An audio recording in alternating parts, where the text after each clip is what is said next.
Der blev beslaglagt flere 100 kilo hash, guldbar og våben ved det, som Københavns politi i går beskrev som en af de største hash-razziaer nogensinde i Danmark. Aktionen den var rettet mod den organiserede hashhandel på Christiania. 150 adresser på Sjælland fik besøg. 80 personer blev anholdt, og ved aktionen der beslaglagde politiet altså masser af hash, 500.000 kroner i kontanter, 3 biler, 2 Harley Davidson motorcykler, våben, guldbar og 3.000 joints. Hvor meget batter den her razzia egentlig? Det skal vi tale om her i vores studie. Og velkommen til dig, Kurt Nielsen. Vi kan godt give hånden, du er tidligere pusher på Christiania. Ja. Og så har vi også dig, Miki Mistrati. Du er ledende redaktør inde på Ekstrabladet. Miki, hvis vi lægger ud med dig. Hvad er der egentlig gået forud for den her store, omfattende razzia, som vi så i går? Jo, men den er sådan set et led i det, politiet har haft af strategi siden 2004, hvor man ligesom lukker Pusher Street ned og får fjernet hashboderne. Der har man jo efterfølgende set flere gange om året aktioner mod folk i og omkring Christiania. Så det er sådan en videreførsel af det, som politiet sådan set har gjort rigtig længe. Forsøger hele tiden at stresse miljøet og få fjernet folk og penge og hassen for en stund. Og lad os så lige prøve at høre, hvad Jørgen Skov, lederen af efterforskningen, fortalte ved et pressemøde i går. Aktionen i dag er en stor aktion. Den er kulminationen på mange måneders efterforskning, men det slutter ikke her. Vi fortsætter den indsats, vi har imod den åbenlyse hashhandel. Den vil helt sikkert have den effekt, at en del af de, der har solgt og leveret hash, nu ikke længere vil være i stand til det i en lang periode, hvis vi forhåbentlig, som vi regner med, får den fængslet i dag. Og Miki Mistrati, det er jo langt fra første gang, at vi ser sådan en stor aktion her på Christiania. Hvad var det særlige lige ved den aktion, vi så i går? Jo, men det er jo, altså fra politiets side har der, som de selv siger, er historisk. Det historiske består i, at der har været rigtig, rigtig mange politifolk involveret i den, og der har været 150 adresser. Det er jo for tidligt at sige nu, hvad er det, der rigtig kommer ud i outputtet, altså hvor mange bliver straffet i sådan en sag her. Men det er klart, at man har fået fjernet nogle væsentlige aktører på hashhandlen i og omkring Christiania for en stund. Det er vel det mest spektakulære. Men det er så ikke første gang, så på den måde, når man taler historisk, jamen der er lavet det ikke til første gang. Der er over 80, der er blevet anholdt før på en aktion på Christiania. Så skal jeg videre til dig, Kurt Nielsen. I 15 år lykkedes det dig rent faktisk at sælge hash på Christiania. Og jeg forsøger at forstå, hvad der egentlig bringer folk derhen, at de ser den eneste udvej at sælge hash. Hvad var det, der fik dig dengang til at vælge den levevej? Jamen altså, jeg kan udtale mig som misbruger også. Altså, jeg har aldrig sådan rigtig følt mig en del af det her samfund. Og jeg har sådan aldrig rigtig kunnet leve op til det kæmpe krav, der er. Og det har helt sikkert noget at gøre med, at jeg er vokset op i en alkoholisk pillemisbrug, meget dysfunktionel familie, som har stresset mig og fyldt mig med frygt. Og hvorfor var det og så her, da jeg kom på Christiania, der følte jeg mig elsket og en del af. Og jeg blev ikke set ned på og skammet ud.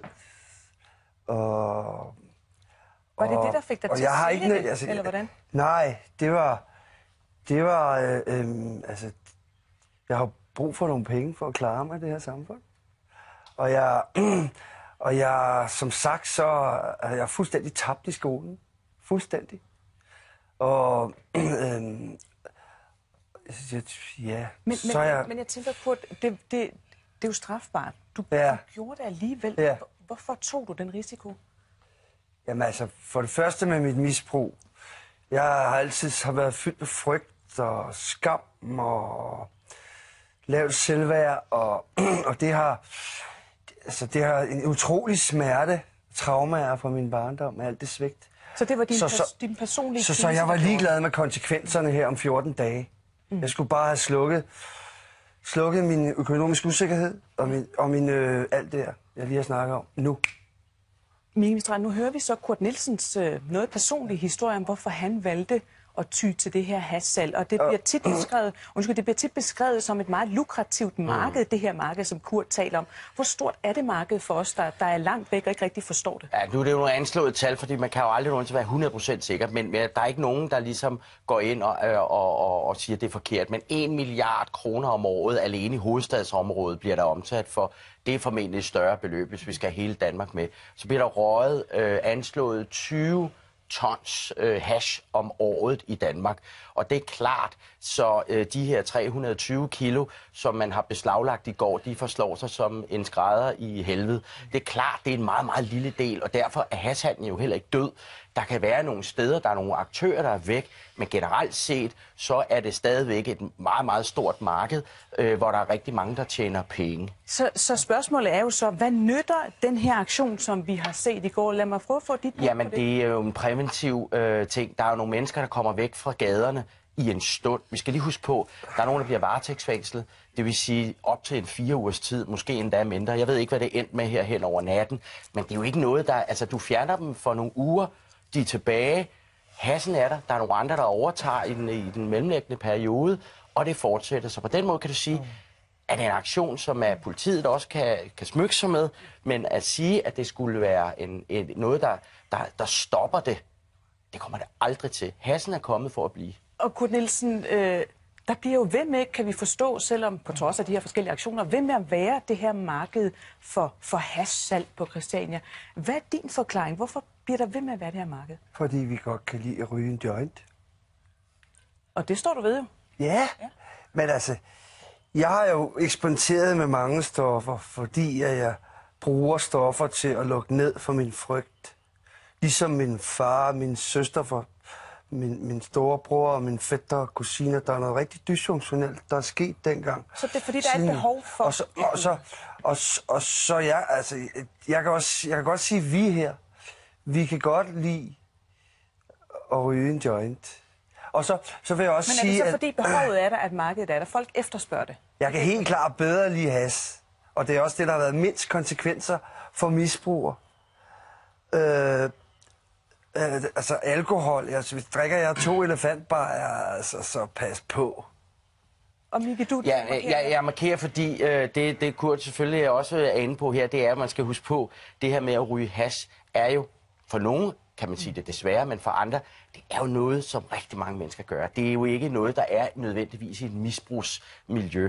Det er reklamefolk, det er journalister, det er almindelige mennesker. 20 tons hash skal ryges, og det bliver røget af mange forskellige mennesker, høj som lav, rig som fattig. Et sidste bud for dig, Kurt Nielsen. Ja. Hvordan søren får vi bugt med det her? Nu har du været en del af gamet her i 15 år. Ja, altså vi skal hjælpe vores børn. Og det er helt klart forkert måde at hjælpe vores børn på.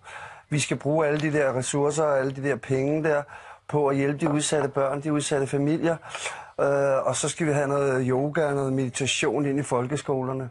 Hvorfor er det lige den vej, vi skal? Fordi vi skal have noget mere spiritualitet, noget mere kærlighed. Kunne det have reddet dig fra den situation, som du var i? Ja, fordi jo mere stress og jo mere skam, og jeg bliver påført jo mere traumer får jeg. Altså.